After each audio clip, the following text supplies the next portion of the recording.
Life of David Livingston, Part 24.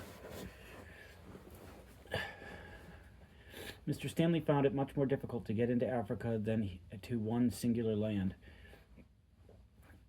It was understood, according to the best intelligence to be had, that Dr. Livingston would probably be found, if at all, not far from Ujiji, from Bagamoyo on mainland Africa, opposite the island of Zanzibar. There is a caravan route to Unayanyembe. The journey generally takes some 4 months. At the time Mr. Stanley undertook to proceed inland, he found the country disturbed by wars, and those starting now and again. He was delayed many weary months on this account. Forward and back was the necessary call of the situation. At length, the country became so far quiet beyond Bagamoyo and Unayanyembe that the expedition, which terminated in success, set forth very early in April 1871, and after an unusually rapid journey, the caravan reached Unayanyembe on the 23rd of June. Hence, letters were dispatched home, but from this time to more than a year, the word remained in ignorance of the fate of the expedition. Upon the morning of the 2nd of July, 1872, however, in the midst of the great peace jubilee at the city of Boston, appeared a cable telegram from London to the New York Herald announcing the discovery of Livingston and the consequent complete success of the American journal's enterprise. The telegram is worthy of presentation, though superseded by the further information in Mr. Stanley's letters as an illustration of the newspaper enterprise. London, July 1, 1872. The glorious news. It is with the deepest emotion and pride and pleasure that I announce the arrival this day of letters from Mr. Stanley, chief of the Herald exploring expedition to Central Africa. I have forwarded the letters by mail, knowing, however, the importance of the subject and the impatience with which it is awaited. I hasten to telegraph a summary of the Herald explorer's letters, which are full of the romantic interests, while affirming emphatically the safety of Dr. Livingston and confirming the mirage reports already sent on here by telegraph from Bombay and duly forwarded to the Herald, to bring up the thread of the thrilling narrative where the last communication from him ended. He proceeds with his account of the journey. It will be recalled that when last heard from, he had arrived in the country of Unayanyembe after a perilous march of 82 days from Bagamoyo on the coast opposite the island of Zanzibar. The road up this point had been in the regular caravan track, and the journey was performed in much shorter time than the same distance had been traversed by previous explorers. The expedition arrived at Unayanyembe on the 23rd June 1871, where he sent forward his communication. The caravan had need of rest, and it was necessary to refit while the opportunity was at hand. Through the medium of the Arab caravans, when on their way to various points on the coast with ivory and slaves, the expedition had suffered terribly, but the heart of the Herald explorer never gave out. The terrible climate of the countries through which he had passed told on it even more than the difficulties of the tribes at war among themselves, and upon everything that came in their way and which they were in sufficient force to attack. The caravans met at various halting places, through every discouragement in the way, which tended to destroy the morale of the expedition. C.D. Bombay, however, the captain of the expedition, proved invaluable in controlling the disaffected, whether with tact or wholesome display of force when necessary. The incessant rains, alternated with the fierce African sun, made the atmosphere heavy, charged with moisture, and producing a rank, rotten vegetation. In the mountainous region which we traversed, the climate was, of course, much better, and the result was that the expedition, much improved in health. The miasmic vapors and the other hardships of the journey had played sad havoc with the number of our force. The total loss up to this point by sickness had been one white man, and 2 of the armed escort, and 8 of the pagazis or native porters. The 2 horses and also succumbed, and 27 of the asses had either fallen by the wayside or had been to be abandoned, or else the rascally native donkey leaders had allowed them to stray from the corral at night. And as a consequence, a considerable quantity of the stores were either lost or wasted, but the rolls of Merikani for Sukkah and Dadi, the beads and wire had been as far as possible preserved, they being the only money in Central Africa. In July, all was prepared to move through Unanyayembe, but before long it was found that almost insuperable difficulties were interposed. The country there is composed of thick jungle with large clearings for the cultivation of holcus. The utmost alarm and excitement were spread through the native villages at the expedition of the war. The inhabitants were shy of intercourse, and it was with great difficulty that supplies could be obtained. A little further down, the villages on either side of the track were found to be filled with Arab caravans afraid to advance, and gathering together for security. The cause of this alarm was soon discovered. The Kudahanga, or blackmail, levied by the headmen of the tribes as a sort of toll or passage through their territories, had been inordinately raised in the Ujawa country by Mirambo, king of the Wagoa. Obstinate fights had already occurred in which small bands of the soldiers had been beaten, several being killed. He had therefore declared to the traders that no caravan should pass to Ujiji except over his body. The Arabs hereupon held a council, and finding themselves strong and fighting men, declared war on the Mirambo. The herald commander took part in this. The Arabs appeared to anticipate a speedy victory. The preparations for a jungle fight were accordingly made. The ammunition was looked to, muskets inspected, and matchlocks cleaned. The superior arraignment of the herald expedition made their assistance a matter of great importance to the Arabs.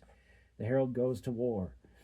An address was delivered to the members of the expedition through Salim, the interpreter, and the forces of the American flag flying were marshaled by Captain Sidi Bombay.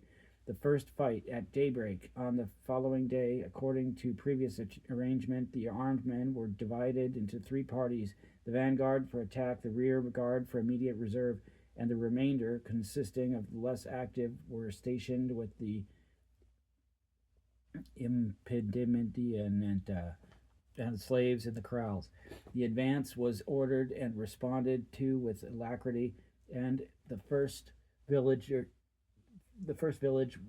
where the soldiers of Mirambo were lying was at once attacked and speedily captured. The inhabitants were either killed or driven away. Another village followed the fate of the first, and both were left in ashes before nightfall. The troops were wearied with the day's hot work, but all were elated at their success this far. The commander of the Herald expedition on his return to camp passed a sleepless night. In the morning found him in a high fever. He was therefore obliged to remain in camp, and his forces refused to fight except under his lead. This weakened the Arab force considerably, and although the dreaded Mirambo and his followers, thirsting for vengeance, were known to be in the vicinity, the day was passed in fatal inactivity. The ambush of Mirambo the third day seemed as if about to pass like the preceding. The herald, the commander, still suffering from the fever, when shots were heard in the direction of the Arab corrals, and it soon became evident that the wily Mirambo had ambushed the Arabs. This, in effect, was the case. A superior body of natives, armed with muskets, spears, and poisoned arrows, had suddenly burst upon the Arabs. A terrific slaughter ensued, which ended in the rout with the Arabs, who took refuge in the jungle, and the 4th day brought with it the fruit of the disaster. The Arabs could not be prevailed upon to renew the fight, and desertion and flight became the order of the day. Even the men of the Herald expedition deserted, leaving but six with the commander. Miriambo now threatened the town of Uniyembe, but stupendous exertion, the commander collected 150 of the fugitives, these being convinced by their numbers when collected together that resistance was still possible, resolved to obey the commander, fortifying for the siege with 5 days' provision on hand. The houses were up loopholed and barricades erected, viaducts stationed, and the defenders told off, as well as their numbers. Arraignment and morale could be individually depended on. The flag of the American was hoisted, and the trembling inhabitants awaited the expected attack. This, however, was destined not to come off, for to the general delight, a Wanyamawensi scout brought in the joyful intelligence that Miriambo, with all his forces, had retired, not caring to risk an engagement, except in the jungle. Mustering what force was possible, the intrepid herald commander then started for Ujiji on the Tanganyika Lake, or Sea of Ujiji. The Arabs endeavored in vain to dissuade him from this. Death, they said, was certain to the white man and his followers. This frightened the already demoralized pagazis and caused a serious loss to the expedition in the person of Shaw, the English sailor, undoubted by the forebodings of ill and the loss by desertion. The caravan once more was on the march and pushed forward by another road to the one where Miriambo and his Africans were awaiting the first caravan. The road lay through an untrodden desert, caused in order to come a great detour in order to come upon the caravan road in the rear of the Wajawa. No great mishaps were met with, and with the villages and cultivated fields of sorghum and holcus, we reached everything progressed favorably. After a 400-mile journey, the outlying portions of the province of Ujiji were reached. Word had reached the expedition of the presence of Dr. Livingston in the province within a recent period, and accordingly preparations were made for a triumphal entry into Ujiji. The pagazis, who chanced to be unladen, proceeded beating drums and blowing up kudu horns. The armed escort fired salutes every moment, keeping up a regular foudageau, and the American flag floated proudly over all. In the distance lay the silver blossom of Tanganyika Lake at the foot of the stately mountains in the background, and fringed with tall trees and lovely verdure. It was a wonderful relief to the pilgrims of progress. Before them lay the settlement town of Ujiji, with its huts and houses looking dreamily like a land of rest. The astounded natives turned out at the unwonted display and flocked in crowds to meet them with deafening shouts and beating of drums. Among the advanced throng was noticed a muscular group of turbaned Arabs. As they advanced still nearer, one of the group who walked in the center was noticed to be of different attire than the others. The group halted, and the word was passed back that a Muzangu was among them. Spurring forward, the herald commander indeed saw that, strongly contrasting with the dusky, sunburnt Arab faces, was a hale-looking, gray-bearded white man, wearing a navy cap with a faded band and red woolen jacket. It was a trying moment wherein every emotion of hope and fear flushed through the brain, and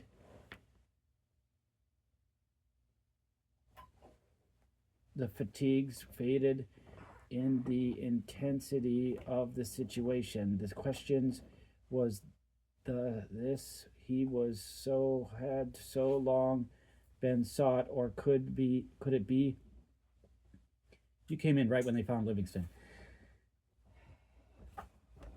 That's not a negative thing. I was just saying. I know you were narrating. I do have to get rid of it.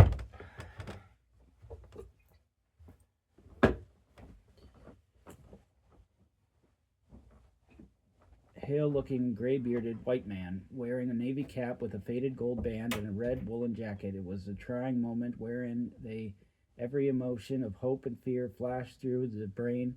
The fatigues faded in the intensity of the situation. The question was, this he who had so long been sought, or could it be a delusion of the mind? Or was the white man some unknown waif of humanity, crowded the mind, bringing their challenging feelings with them? A few feet in front of the group, the herald commander halted, dismounted, and advanced on foot. A historic meeting, preserving the calmness of exterior before the Arabs, which was heard to stimulate as he reached the group. Mr. Stanley said, "Dr. Livingston, I presume?" A smile lit up the features of the hale white man, and he answered, "Yes, that is my name."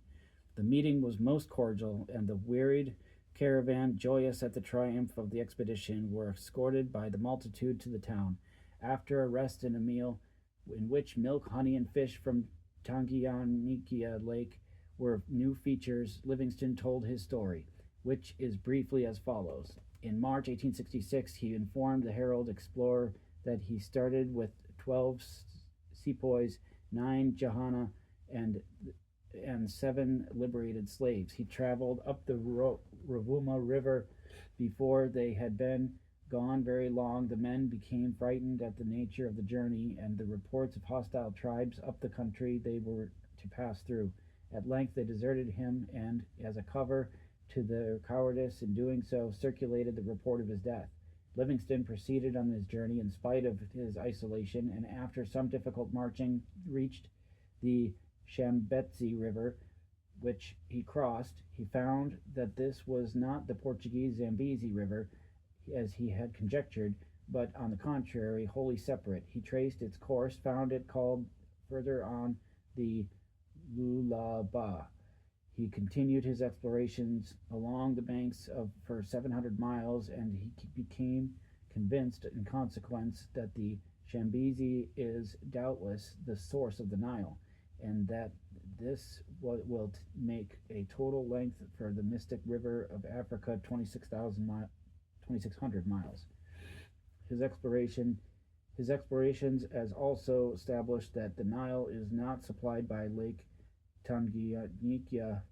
He reached within 180 miles of the source and explored the surrounding ground. When finding himself without supplies, he was obliged to return to Ujiji, and was in a state of destitution when met by the commander of the Herald expedition on 16 of October 1871. The two explorers left Ujiji and arrived at Unyanyembe toward the end of November, where they passed 28 days together exploring the district. They then returned and spent Christmas together at Ujiji. The Herald explorer arrived at the point of sending this important intelligence on the 14th of March, 1872, leaving Livingston at Unyanyembe. Livingston's further plans: he will explore the north shore of Tanganyika Lake and the remaining 180 miles of the Lualaba River. This Herculean task, he expects, will occupy the next 2 years. There have been but 2 sensations more profound than this sensation created by this dispatch, and, as has been said, it threw the great peace jubilee into the shade. Supporting men who had just won on the horse race Longfellow, or lost on Harry Bassett, paused for a while to think of the strange intelligence. The report of the trial of him who had been charged with the murder of the noted James Fisk, Jr., attracted but comparatively little attention. All through the section of the great city known as 5 Points, the news was discussed by the tatterdemulations of the metropolis. All up and down Fifth Avenue, thousands of the best representatives of wealth and culture canvassed the double-leaded telegram. Wall Street gave it as much attention as it gave to stocks and government securities. The substance of the telegram was sent out the evening papers all over the country and to Europe, and before sunset of July 2nd, a vast majority of intelligent people in Christendom knew that Livingston had been found, and through the means of the American private enterprise, it was a triumph in which the Herald might have been excused had it indulged in no little self-glorification. Its article upon the subject, however, was greatly national in spirit and awarded the credit of the succession of the American journalism rather than claimed it for itself. And there's a million. What is this? The leading article, the Herald upon the subject, quotation. There's a quoted article, I guess, in small print. And then there's a map. That's cool. I'll have to look at that later.